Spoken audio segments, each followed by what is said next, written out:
விஜய் வந்து பார்த்தோன்னே வந்து செமையா டென்ஷன் ஆகுறாரு. கடை வந்து இந்த மாரி இருக்கிறத பார்த்துட்டு விஜய் வந்து கேட்குறாரு, "என்ன ஆச்சு? ஏன் கடை இந்த மாரி இருக்கு?" அப்படின்னு சொல்லிட்டு கேட்குறாரு. முதல்ல என்ன சொல்றதுன்னு தெரியாம வந்து நிவினும், குமரனும் மறைக்கிறாங்க. அடுத்து விஜய் வந்து ரொம்ப மூவ் பண்ணி கேட்டதால நடந்த விஷயத்த எல்லாத்தையுமே வந்து நிவின் வந்து சொல்றாரு. அத கேட்டு சாரி சொல்றாரு. நம்ம விஜய் குமரனுக்கு, "என்னை மன்னிச்சிடுங்க ப்ரோ. என்னால தான் இவ்வளோ பிரச்சனை ஆயிருக்கு" அப்படின்னு. "அதெல்லாம் இல்ல ப்ரோ. நீங்க அதெல்லாம் யோசிக்காதீங்க விஜய். உங்களால எந்த பிரச்சனையும் ஆவல. ஏற்கனவே வந்து எங்க குடும்பத்த பார்த்தா வந்து அந்த பசுபதிக்கு ஆகாது. அதனால தான் இப்படியெல்லாம் அவன் தொடர்ந்து பண்ணிகிட்ருக்கான். இதில நீங்கள் என்ன பண்ணுவீங்க? நீங்கள் இல்லைனாலும் அப்படி தான் நடந்திருக்கும் அப்படின்னு சொல்லிட்டு சொல்கிறாங்க. எங்களால தான் உண்மையிலேயே உங்களையே வந்து இந்த பாடுபடுத்துகிறான் அந்த பசுபதி அப்படின்னு சொல்லிட்டு சொல்லிட்டுருக்காரு.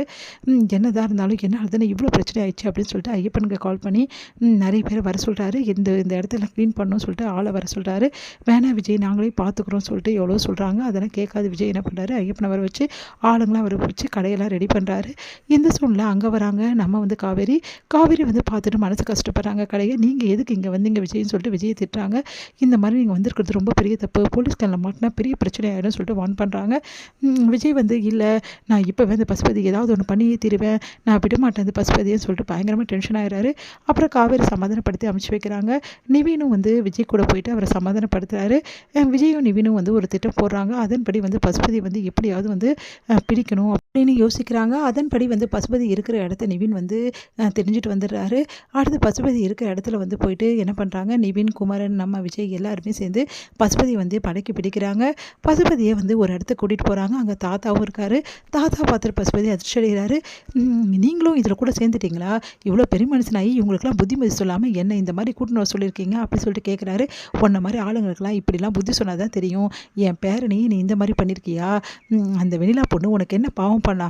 அந்த வெண்ணிலா பொண்ணை மேலேருந்து தள்ளி விட்டுருக்க. நீ எல்லாம் ஒரு மனுஷனாயா?" அப்படி சொல்லிட்டு கேட்குறாரு. உடனே வந்து, "நான் ஒன்றும் வேணும்னு தள்ளி விடல. ஏதோ எதேச்சியாக நடந்துச்சு. நான் போலீஸ்கிட்ட சொல்லியிருக்கணும். என் பேரனை மாட்டி விட பிளான் பண்ணுறியா? உன்னெல்லாம் சும்மா விடுவேனா?" அப்படி சொல்லிட்டு டென்ஷன் ஆகிறாரு. அடுத்து வந்து எல்லாருமே வந்து அவர்கிட்ட கேட்குறாங்க. ஆனால் உண்மையை சொல்ல மாட்டேங்கிறாரு. அடுத்து அவர் ஃபோனை வாங்கி செக் பண்ணும்போது தான் இந்த மாதிரி நிறைய இடத்துல வந்து அவருக்கு ஃபோன் வந்திருக்கு. அந்த ஃபோனை ட்ரேஸ் பண்ணி வந்து ஆளை பிடிக்கிறதுக்காக ஏற்பாடு பண்ணுறாங்க. ஐயப்பனும் அதுக்கப்புறம் சில ஆளுகளும் வந்து கரெக்டாக எங்கே வந்து அடைச்சி வச்சுருக்காங்களோ வெண்ணிலாவோட மாமாவை அங்கே வந்து கரெக்டாக வந்து கண்டுபிடிச்சிடுறாங்க. அவங்கள கண்டுபிடிச்சி போலீஸோட போயிட்டு ஐயப்பன் வந்து அவரை மீட்டுறாரு, அவங்க மாமாவை. அவங்க மாமா வந்து போலீஸ்கிட்ட எல்லா உண்மையும் வந்து சொல்கிறாரு. அப்போ தான் தெரிய வருது, பசுபதி தான் இந்த மாதிரி வந்து வெளியே தள்ளியிருக்காரு, பிடிச்சி தள்ளியிருக்காரு வெண்ணிலாவை. இதுக்கும் விஜய்க்கும் எந்த சம்மந்தமும் இல்லை. வெண்ணிலாவும் தவறான முடிவை எடுக்கலை அப்படின்னு சொல்லிட்டு எல்லா விஷயத்தையும் வந்து போலீஸ்கிட்ட வந்து அவங்க மாமா சொன்னோன்னே வெண்ணிலாவோட மாமா இந்த மாதிரி பசுபதி வந்து எப்படியாவது அரெஸ்ட் பண்ணணும்னு சொல்லிட்டு யோசிக்கிறாங்க. பசுபதி வந்து எடுத்துகிட்டு போயிட்டு போலீஸில் வந்து ஒப்படைச்சிடுறாரு நம்ம விஜய். அதனால் பசுபதி செம்மையாக டென்ஷன் ஆகிறாரு. அடுத்து வந்து விஜய்க்கும் இதுக்கும் எந்த சம்மந்தமும் இல்லைன்னு சொல்லிட்டு விஜயை ரிலீஸ் பண்ணுறாங்க. பசுபதியை அரெஸ்ட் பண்ணுறாங்க. இங்கே வந்து விஜய் ரிலீஸ் ஆனோன்னே எல்லாரும் நிம்மதிப்படுறாங்க. அடுத்து விஜய் வந்து நம்ம நிவினுக்கும் குமரனுக்கும் வந்து தேங்க்ஸ் சொல்கிறாரு. "உங்களால் தான் இது சாத்தியமாச்சு. இல்லைனா நான் தனியாக ஒன்றுமே பண்ணியிருக்க முடியாது" அப்படி சொல்லிட்டு தாத்தாவும் அவங்களுக்கு தேங்க்ஸ் சொல்கிறாரு. எல்லாருமே சேர்ந்து ரொம்ப சந்தோஷமாக இருக்காங்க.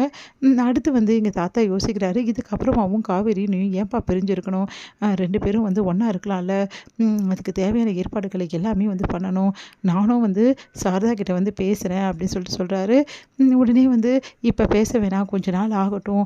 முதல்ல காவேரி வந்து நினைக்கிற எல்லா விஷயமும் நடக்கட்டும் தாத்தா, அப்புறம் பார்க்கலாம்" அப்படின்றாங்க. இங்கே பசுபதி செம்ம டென்ஷனாக இருக்காரு. போலீஸ் ஸ்டேஷனில் மாட்டிக்கிறதால எல்லா விவரமும் தெரிஞ்சோடனே செம்மையாக டென்ஷனாக வந்து என்ன பண்ண தவிச்சிட்டு இருக்காரு. உடனே அவங்க அப்பாவை பார்க்கறதுக்காக வராங்க. கூடவே வந்து அஜயும் கூட்டிகிட்டு வராங்க. "நான் விட மாட்டேன்ப்பா.